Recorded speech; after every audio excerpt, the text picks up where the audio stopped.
நீங்க சொல்லிட்டீங்க 17 வருஷம் வெயிட்டிங். கஷ்ட காலத்தை அவர் ரொம்ப ஃபேஸ் பண்ண விராட் கோலிக்கு இது பெரிய ஒரு மாபெரும் வெற்றி.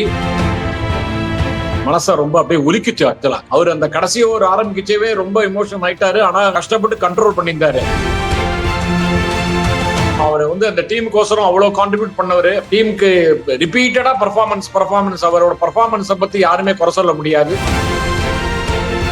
எப்பவுமே வின் பண்ணணும்னு நினைக்கிற ஒரு குறிக்கோள் இருக்கிற ஒரு கிரிக்கெட்டர். அவருக்கு இந்த வெற்றி ஒரு பெரிய டானிக். ஆபலி இன்னும் 1 வருஷமோ 2 வருஷமோ ஆடுறதுக்கு முன்னாடி அவருக்கு இந்த ஐபிஎல்ல இந்த ஒரு வின் அவருக்கு ரொம்ப ரொம்ப ரொம்ப பெருமைப்பட வேண்டிய விஷயம் தான். ஸ்ரேயஸ் ஐயர் பண்ண ஒரு பெரிய தப்பு toss. Win the toss, elect to bat, pile up runs, defend this good score.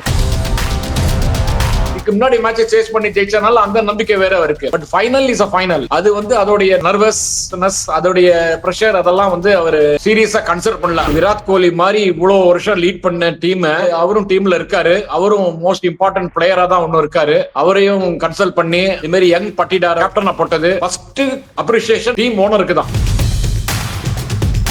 Our team management அவர் மேல காட்டின நம்பிக்கைய அவர் காப்பாத்திட்டாரு. ஆர்சிபிக்கு நல்ல ஃபியூச்சர் இருக்குங்கறத உணர்த்திட்டாரு. சம்மர் ஹாலிடேஸ் வந்தாச்சு, நம்ம ஜிடி ஹாலிடேஸும் வந்தாச்சு. GT holidays, South India's #1 travel brand. Meenakshi College of Nursing, Makadu, and Arulmigu Meenakshi College of Nursing, Kanchipuram, BSc, MSc, and Post Basic BSc. ஆச்சி பாதாம் ட்ரிங்க். ஆச்சி பாதாம் ட்ரிங்க் ஒன்னு வாங்கினா ஒன்னு ஃப்ரீ. சார் வணக்கம் சார். வணக்கம் sir.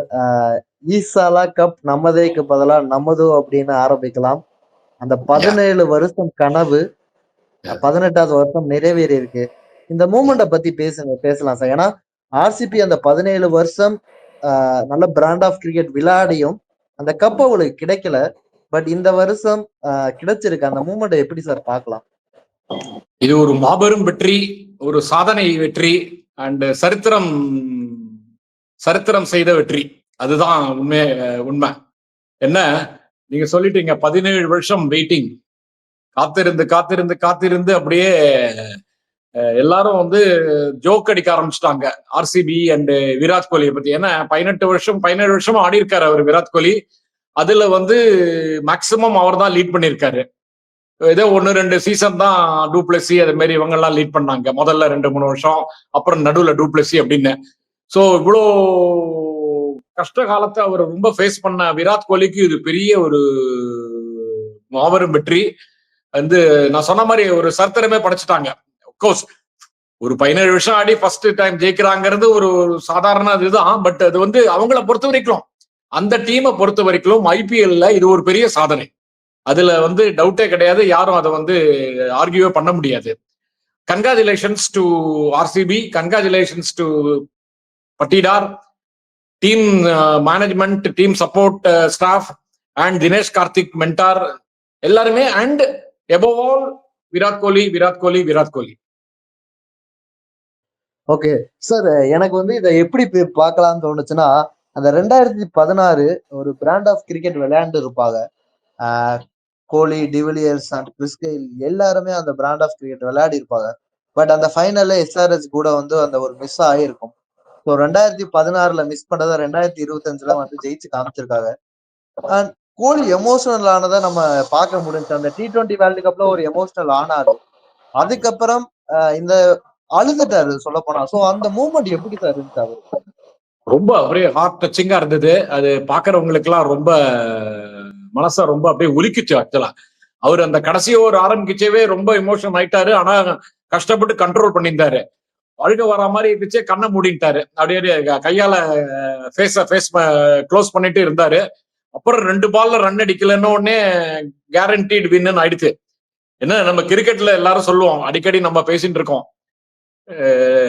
the game is not over till the last ball is bowled அப்படின்னுவாங்க. So கடைசி ஓவர்ல 30 ரன் இருக்குச்சே, ஃபர்ஸ்ட் ஓவர்ல ஒரு 6, ஒரு செகண்ட் ஓவர்ல ஒரு 4, இல்லைன்னா 2 6 மாதிரி 2 4 அடிச்சிருந்தா கூட அந்த 4 பால்ல கூட என்ன வேணா ஆகலாம். இது மாதிரி பார்த்திருக்கோம். 3 சிக்ஸர் 4 சிக்ஸர் அடிச்சு கடைசி 3 பால்ல 3 சிக்ஸர், கடைசி 4 பால்ல சிக்ஸர் அடிச்சு நிறைய T20 மேட்சஸ் பார்த்திருக்கோம். ஐபிஎல்லே கூட பார்த்திருக்கோம். பிரெத் வைட்னு ஒருத்தர் ஒரு 5-6 வருஷம் முன்னாடி அடிச்சாரு. அந்த மாதிரி ஒரு 4 சிக்ஸர் அடிச்சாரு. அதுவும் ஒரு டெய்ல் ஸ்ட்ரெயின் மாதிரி ஒரு சூப்பர் ஃபாஸ்ட் பவுலர் அடிச்சாரு. ஆனா கிரிக்கெட்ல வந்து எதையுமே வந்து கேரண்டியா எடுத்துக்க முடியாது. சோ அந்த நேரத்துல அந்த வின்னு வந்த உடனே அவரால் அந்த 2 பால் முடிஞ்சு 3வது பால் வரைச்சே அவர் இமோஷன்ஸ் கம்ப்ளீட்டா கண்ட்ரோல் பண்ண முடியாத அளவுக்கு போயிடுத்து. லாஸ்ட் பால் போட்டதுக்கு அப்புறம் எல்லா பிளேயர்ஸ்க்கும் டார்கெட்டே விராட் கோலி தான். டக் அவுட்ல இருந்து வந்த பிளேயர்ஸும் சரி, டக் அவுட்ல இருந்து வந்த சப்போர்ட் ஸ்டாஃபா இருந்தாலும் சரி, அந்த ஃபீல்டுல இருக்கிற கிரிக்கெட்டர்ஸா இருந்தாலும் எல்லாருக்குமே அவங்களுக்கு வந்து விராட் கோலி மேலதான் பார்வை. சோ உண்மையிலேயே அவர் பாவம். அவர் வந்து அந்த டீமுக்கோசரம் அவ்வளவு கான்ட்ரிபியூட் பண்ணவரு. டீமுக்கு ரிப்பீட்டடா பர்ஃபார்மன்ஸ் அவரோட பர்ஃபார்மன்ஸை பத்தி யாருமே குறை சொல்ல முடியாது. ஒரு வெற்றிக்கு வந்து ஒரு லக்கு வேணுங்கிறது ஒரு பெரிய ஃபேக்டர். எல்லாம் இருக்கலாம், எல்லாரும் கண்ட்ரிபியூட் பண்ணலாம், எல்லாரும் பர்ஃபார்ம் பண்ணலாம். ஆனா அந்த லக்கு ஒரு ஃபியூ பர்சன்ட் லக்கு இல்லைன்னா அந்த வின்னுங்கிற கோல் அச்சீவ் பண்றதுக்கு அது வேணும். அது இல்லாம இருந்து அவருக்கு வந்து இந்தியன் டீம்லயே அவருக்கு அப்படி ஆயிருக்கு. இந்தியா லீட் பண்ணச்சேவும் சில மேட்சஸ் வந்து அவர் வந்து ஜெயிக்க வேண்டிய மேட்சை தோத்துருப்பாரு. அதுக்கு காரணம் அவர் தப்பா சொல்ல முடியாது. அவர் ஒரு அக்ரெசிவ் கேப்டன், ஒரு அக்ரெசிவ் கிரிக்கெட்டர், ஒரு எப்பவுமே வின் பண்ணணும்னு நினைக்கிற ஒரு குறிக்கோள் இருக்கிற ஒரு கிரிக்கெட்டர். அவருக்கு இந்த வெற்றி வந்து ஒரு பெரிய டானிக். பாபலி இன்னும் 1 வருஷமோ 2 வருஷமோ ஆடுறதுக்கு முன்னாடி அவருக்கு இந்த ஐபிஎல்ல இந்த ஒரு வின் வந்து அவருக்கு ரொம்ப ரொம்ப ரொம்ப பெருமைப்பட வேண்டிய விஷயம் தான் அவருக்கு. அதுல ஒன்றும் டவுட்டே இல்லை. ஓகே சார், ஆர்சிபியை பத்தி பேசுறதுக்கு முன்னாடி இந்த பஞ்சாப் கிங்ஸ் ஸ்ரேயஸ் ஐயர் தலைமையில ஆஃப்டர் 14 இயர்ஸ் ஃபைனல் வந்தாங்க. ஸோ இதுவரை அந்த நல்ல பிராண்ட் ஆஃப் கிரிக்கெட் விளையாடி அந்த ஃபைனல்ல உள்ளாட அந்த எக்ஸ்பீரியன்ஸ் பேசுச்சு. ஃபைனல்ல எக்ஸ்பீரியன்ஸ் பேசும் சொல்லுவாங்க. ஸோ அதை வந்து அவங்களால பண்ண முடியல. பட் இந்த ஹோல் டோர்னமெண்ட் அவங்களால பெஸ்ட்டை கொடுக்க முடிஞ்சுச்சு. ஸோ அதை எப்படி சார் பார்க்கலாம்? பட் நேத்தியை பொறுத்த வரைக்கும் எனக்கு ஸ்ரேயஸ் ஐயர் பண்ண ஒரு பெரிய தப்பு வந்து toss. Win the toss, elect to bat, pile up runs, defend this good score.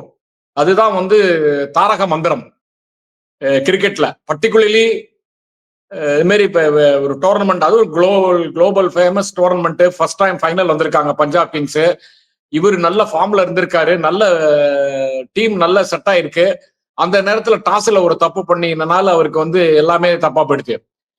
Handling pressure, handling nerves is the toughest thing, that too when you are chasing in a final of any tournament. Even college, ஒரு domestic college inter college மேட்சா இருக்கட்டும், even districts மேட்சா இருக்கட்டும், இதே மாதிரி வந்து ஒரு ஸ்கோரை சேஸ் பண்ணி ஆடுறதுங்கிறது ஒரு குரூஷியல் டேல இம்பார்ட்டன்ட் ஃபைனல்ல ஆடுறதுங்கிறது ரொம்ப கஷ்டம். அவர் எந்த நம்பிக்கையில அப்படி எடுத்தாருன்னு தெரியல. அவருக்கு வந்து அதான் அந்த போன மேட்ச் குவாலிஃபயர் 1ல இதே டீம்கிட்ட 101 ரன்னு தான் ஆடி பண்டில் ஆனதுனால அது அவர் மைண்ட்ல இருந்திருக்கு. அது வந்து பெரிய தப்பு. Today is a new day, it's a final, it's a fresh day, it's a different venue.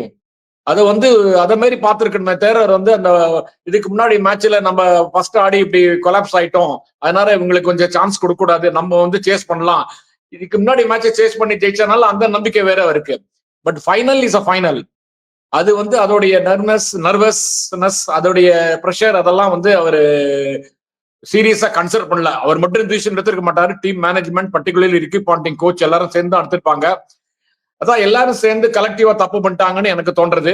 But hard luck to Punjab Kings, hard luck to Shreyas Iyer and Ricky Ponting. இந்த டோர்னமெண்ட் அவ்வளவு நல்லா ஆடி கடைசியில வந்து சொதப்பிட்டாங்க. Better luck next time. Okay sir, first Patidar start பண்ணலாம் sir. ஏன்னா first year கேப்டனா I think first Rohit Sharma 2013ல அந்த மிட் டோர்னமெண்ட்ல கேப்டன் ஆகி கப் அடிச்சாரு. ஸோ அதுக்கப்புறம் வந்து இப்ப 2025ல பட்டிதார் கேப்டன் ஆனாரு. நிறைய கேள்விகள் எழுப்பப்பட்டுச்சு, அவரால் கேப்டன்சி பண்ண முடியுமா, ஏன்னா ஆர்சிபி மாதிரியான ஒரு டீமை அவரால் வின் பண்ண முடியுமா அப்படின்னு இருந்தப்ப எல்லார் மவுத்தையும் சைலண்ட் பண்ணாரு. அவரால் பேட்டிங்ல அவ்வளவா பெர்ஃபார்ம் பண்ண முடியலைனாலும் அவரோட கேப்டன்சி நிறைய இடத்துல பாயிண்ட் ஆஃபா இருந்திருக்கு. ஸோ அதை எப்படி சார் பார்க்கலாம்? அதுல ஒன்றும் டவுட்டே இல்லை. பட்டிதாரா கேப்டனா போட்டதுக்கு டீம் ஓனர்ஸ், டீம் மேனேஜ்மெண்ட்டுக்கு ஃபர்ஸ்ட் பாராட்ட தெரிவிக்கணும். அதுவும் ஒரு விராட் கோலி மாதிரி இவ்வளோ வருஷம் லீட் பண்ண டீமை அவரும் டீம்ல இருக்காரு, அவரும் மோஸ்ட் இம்பார்ட்டன்ட் பிளேயரா தான் ஒன்னும் இருக்காரு. அவரையும் கன்சல்ட் பண்ணி அவருடைய சப்போர்ட்ல இது மாதிரி யங் பட்டிதார ஓப்பனிங் கேப்டனா போட்டது ஃபர்ஸ்ட் அப்ரிசியேஷன் அவங்களுக்கு தான், டீம் ஓனருக்கு தான். அது ஒரு ஒரு ஒரு ஒரு மாதிரி ரிஸ்க் மாதிரி தெரிஞ்ச விஷயத்தை அவங்க வந்து அசால்ட்டா ஹேண்டில் பண்ணாங்க. ஸோ அது ஒரு பெரிய விஷயம். பட்டிடார் ஃபர்ஸ்ட் 3-4 மேட்ச் பேட்டிங் நல்லாவும் ஆடினாரு. ஸோ அவருக்கு வந்து கேப்டன்சி நல்லா இருந்தது, ஓரளவுக்கு கான்ட்ரிபியூட் பண்ணாரு பேட்டிங்ல, அண்ட் லக்கும் இருந்தது. நம்ம நிறைய சொல்லிட்டு இருக்கோம் இதுக்கு முன்னாடி. லக்குங்கிறது ஒரு பெரிய இம்பார்ட்டன்ட் ஃபேக்டர். அது மாதிரி that is not the only factor, but that is also place a very vital part in snatching win at a critical time அப்படின்வாங்க. அது வந்து அதுவும் இருந்தது அவருக்கு. ஸோ அவர் டீம் மேனேஜ்மெண்ட் அவர் மேல காட்டின நம்பிக்கைய அவர் வந்து காப்பாத்திட்டாரு. இப்போ வந்து ஒரு இதுக்கு முன்னாடி இதுக்கப்புறம் ஃபியூச்சர்லயும் ஒரு பெரிய ஆர்சிபிக்கு நல்ல ஃபியூச்சர் இருக்குங்கிறத ஒரு உணர்த்திட்டாரு. ஸோ இப்போ நம்ம தோனி வந்து 2008 வந்து லீட் பண்ணி ஃபைனலுக்கு வந்தாரு, அதுக்கப்புறம் கப்பை ஜெயிச்சாரு, அதுக்கப்புறம் வரிசையா பர்ஃபார்ம் பண்ணாரு. அதே மாதிரி இப்போ இவர் இந்த ஏஜ்ல இவர் வந்து கேப்டன் ஆகி ஃபர்ஸ்ட் அட்டம்ப்ட்லயே டோர்னமெண்ட் ஜெயிச்சிருக்காரு. நல்ல டீம் செட் ஆயிட்டு இருக்கு அவருக்கு. அதனால இவர் வந்து ஆர்சிபிக்கு ஒரு பெரிய பெரிய ஸ்டாரா வர்ற அளவுக்கு நம்பிக்கை கொடுத்திருக்கிறார் என்பதுதான் என்னுடைய எண்ணம்.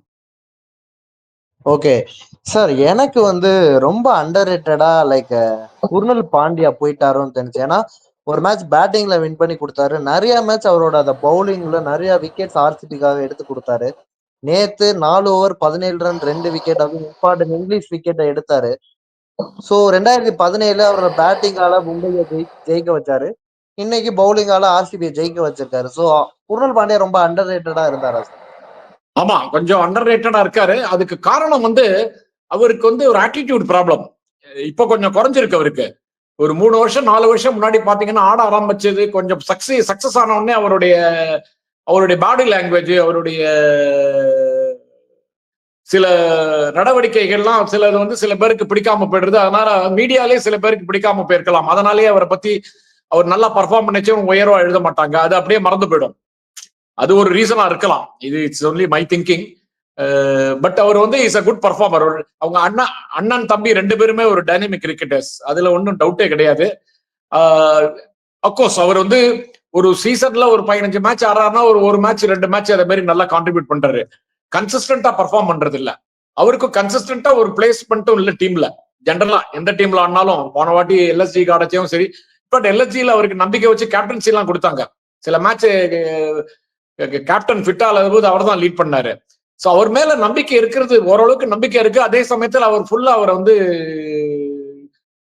ஒரு ஒரு இதுவா கொண்டு போய் எந்த டீமும் அவரை வந்து ஒரு முயற்சி செய்து அவரை வந்து ஒரு டாப் லெவல்ல கொண்டு வரல. கோர்ஸ் இந்தியாவுக்கு ஒரு ஃபியூ மேட்சஸ் ஆடி இருக்காரு. இது ஒரு பெரிய டேர்னிங் பாயிண்டா இருக்கலாம். இந்த ஃபைனல்ல வந்து இப்படி பர்ஃபார்ம் பண்ணது வந்து பெரிய விஷயம். அவருக்கு வந்து இன்னும் கொஞ்சம் அப்கோர்ஸ் இந்த மாதிரி முன்னையோட நல்ல ஆட்டிடியூட்லாம் நல்லா சேஞ்ச் பண்ணிட்டாரு. இப்ப டவுன் டு எர்த்தா இருக்காரு. அதனால அவருக்கு வந்து இன்னும் நல்ல ஃபியூச்சர் இருக்குன்னு தான் இதை நான் என்னுடைய கணிப்பு. சார், நிறைய விஷயம் வந்து நம்ம நிறைய அந்த ஐபிஎல் ஃபுல்லாக பேசணும். உங்க கூடயும் இந்த ஜேர்னி ரொம்ப நல்லா இருந்துச்சு. நான் கேட்கும் போதெல்லாம் வந்து நீங்க பேசி கொடுத்தீங்க. Thank you so much sir. அடுத்து இந்தியா இங்கிலாந்து டூர் வரப்போகுது, ஸோ அதை பத்தியும் நம்ம தொடர்ந்து பேசலாம். நேரத்துக்கு ரொம்ப நன்றி சார். நன்றி பிராங்க்லின். சம்மர் ஹாலிடேஸ் வந்தாச்சு, நம்ம ஜிடி ஹாலிடேஸும் வந்தாச்சு. GT holidays, South India's #1 travel brand. Meenakshi College of Nursing, Mankadu, and Arulmigu Meenakshi College of Nursing, Kanchipuram, BSc, MSc, and Post Basic BSc. ஆச்சி பாதாம் ட்ரிங்க். ஆச்சி பாதாம் ட்ரிங்க் ஒன்னு வாங்கினா ஒன்னு ஃப்ரீ.